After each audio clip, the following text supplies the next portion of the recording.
तक ख़त्म नहीं करूँगा या इतना वीक नहीं कर दूंगा, तब तक मैं इस जंग में सुकून से नहीं बैठूंगा।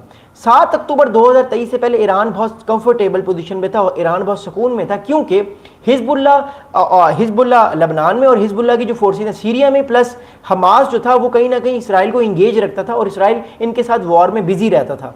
लेकिन 7 अक्टूबर के बाद इसराइल ने भी डिसीजन लिया कि अब मैं ईरान की प्रॉक्सीज को वीक करके फिर दोबारा ईरान पे अटैक करूंगा डायरेक्टली, फिर मैं इंगेज करूंगा डायरेक्टली ईरान को। यही इसराइल ने किया और यहाँ पे आई थिंक ईरान की तरफ से कुछ मिस कैलकुलेशन हो गई, क्योंकि इतने सारे लोग मरने के बाद इसराइल को अब अंदाजा हो गया था कि अब मैं अपना बदला लूंगा, और इसराइल ने फिर बाद में बदला लिया। नो डाउट ईरान ने भी स्ट्राइक बैक किया तेल अवीव को और डिफरेंट सिटीज़ को नुकसान हुआ, लेकिन हमने देखा कि ईरान के 700 तकरीबन जो लोग हैं वो मारे गए इस पूरे कॉन्फ्लिक्ट में 12 दिन के जो जून में हुआ। अब मसला ये है इस टाइम कि ईरान जो था वो इसलिए भी ज़्यादा परेशान है, अगर उसके एलाइज जो हैं वो वीक हुए रीजन में, तो उससे ये सबसे बड़ा प्रॉब्लम ये होगा कि जब अगर उसके एलाइज और वीक हो गए रीजन में, तो फिर इसराइल डायरेक्टली ईरान पे अटैक किया करेगा। इसराइल अपने डिफरेंट जो अपने आसपास जो एनिमीज थे वो तो वीक हो चुके हैं, वो तो अब इसराइल को तंग नहीं करेंगे, तो डायरेक्टली इसराइल ईरान को तंग करेगा। तो ये इसराइल की पॉलिसी रही है पिछले काफ़ी अर्से में। दैट्स रीजन वाई ईरान कभी चाहता ही नहीं था कि वो अपना जो स्ट्राइक्स हैं वो डायरेक्टली ईरान कभी किसी तरह से इंगेज करे इसराइल के साथ, क्योंकि ईरान को ये पता था कि इसराइल एक बड़ी ताकत है। अगर ईरान को ये बात पता थी कि अगर उसको इसराइल को बिजी रखना है तो उसके आसपास कुछ ऐसे एनिमीज वो बना देगा जो कि ईरान के एलाइज होंगे, जो कि तंग करेंगे आने वाले time, especially to Israel. So that was the reason why इस स्ट्रेटजी के साथ जो था वो ईरान चल रहा था। लेकिन ये स्ट्रेटजी अब उसकी फेल हो चुकी है, क्योंकि रीजन में जितने भी एलाइज थे ईरान के वो वीक हो चुके हैं। हमास वीक हो चुका है, हिजबुल्ला वो बहुत वीक हो चुका है, और सीरिया ऑलरेडी ईरान के हाथ से निकल चुका है, क्योंकि बशारुल असद जो ईरान के एलाई थे वो भाग के रशिया चले गए हैं, और अब सीरिया में प्रो अमेरिकन गवर्नमेंट है, प्रो सऊदी गवर्नमेंट है और एंटी ईरानियन गवर्नमेंट है। ये मसला इस टाइम ईरान को फेस हो रहा है। अब दूसरी जानिब जब ऑब्वियसली ईरान वीक होगा तो ईरान के एलाइज भी वीक हुए हैं, स्पेशली हिजबुल्ला। अब हिजबुल्ला जो है इस तरह के रिस्पांस दे रहा है, लेकिन अब हमें ईरान की तरफ से भी एक रिस्पांस आया है, जबकि ये खबर आई है ईरान के हिजबुल्ला को डिसआर्म किया जाएगा। वो मैं बताता हूँ ईरान क्या कह रहा है। ईरान के जो फॉरेन मिनिस्टर हैं ईरान के जो फॉरेन मिनिस्टर हैं अब्बास अरगची साहब, जो कि अभी पिछले हफ्ते पाकिस्तान का उन्होंने दौरा किया, जब ईरान के प्रेसिडेंट मसूद पेज़ेशकियान साहब पाकिस्तान में थे तो उनके साथ ईरान के फॉरेन मिनिस्टर भी आए थे, अब्बास अरगची साहब, जिनकी पाकिस्तान की पॉलिटिकल और मिलिट्री क़यादत के साथ बड़ी अहम मुलाकात हुई। तो इन्होंने एक बड़ा इंपॉर्टेंट स्टेटमेंट दिया है 2 दिन पहले।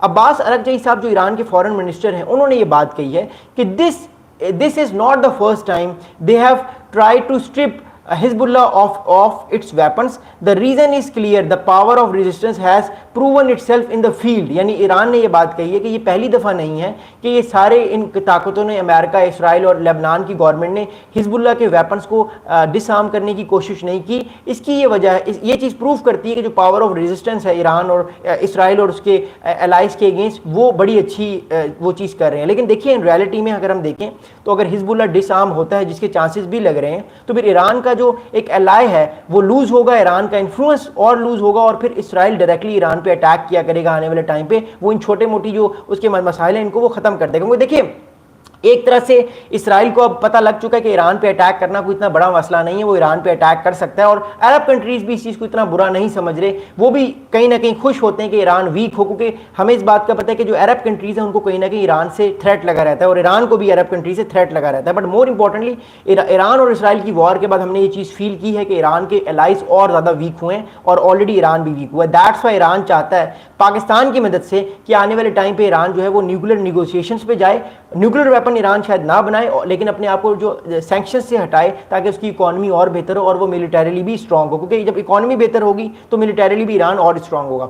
आगे मैं चलता हूँ, एक बड़ा इंपॉर्टेंट पॉइंट आप लोगों के साथ लेकर चलता हूँ। हिजबुल्लाह जो है वो वीक क्यों हुआ है और हिजबुल्लाह वीक कैसे हुआ है, मैं आपको ये बताता हूँ। देखिए मैंने आपको ऑलरेडी बता दी कि अब हिजबुल्लाह के पास ईरान की जो सपोर्ट मिल रही थी वो कम हो गई है या ऑलमोस्ट ख़त्म हो गई, क्योंकि ऑलरेडी हिजबुल्लाह जो है वो उसको, क्योंकि ईरान वीक हुआ है तो फिर हिजबुल्लाह भी वीक होगा उसका लाई। अगला बड़ा इंपॉर्टेंट इशू ये है कि देखिए हिजबुल्लाह को जो सपोर्ट मिल रही थी ईरान के अलावा बशारुल असद साहब से, जो कि सीरिया के प्रेसिडेंट हैं, वो भी अब जा चुके हैं, वो भी अब भाग चुके हैं। दैट्स द रीज़न वाई इस टाइम जो है वो हमें एक और चीज़ नज़र आ रही है कि हिजबुल्लाह की जो ताकत थी वो और कम हुई है। अगला बड़ा इंपॉर्टेंट इशू ये है कि तकरीबन कई मंथ तक ये 2024 में 2024 में इसराइल की फ़ौजें भी हिजबुल्लाह के इलाकों में गई हैं और हिजबुल्लाह को उन्होंने नुकसान पहुँचाया। देखिए اسرائیل نے 2006 میں بھی لبنان میں انویژن کی تھی، لیکن اسرائیل کو بڑا نقصان ہوا تھا. آئی تھنک اسرائیل نے 2006 کے انویژن کے جو نقصانات ہیں اس کو لے کر جو ہے وہ بہت کچھ سیکھا ہے. دیٹس وائی اس بار جو اس نے انویژن کی تھی لبنان کی، اس میں وہ سکسیسفل رہا اور بہت زیادہ نقصان اٹھانا پڑا حزب اللہ کو. That's reason why. اگلا بڑا امپورٹنٹ اسٹیٹمنٹ یہ ہے کہ دیکھیے حزب اللہ نے سب سے پہلے امپورٹنٹ اسٹیٹمنٹ یہ کیا کہ حزب اللہ اسرائیل نے ایک اور بڑی اسٹریٹجی اپنائی.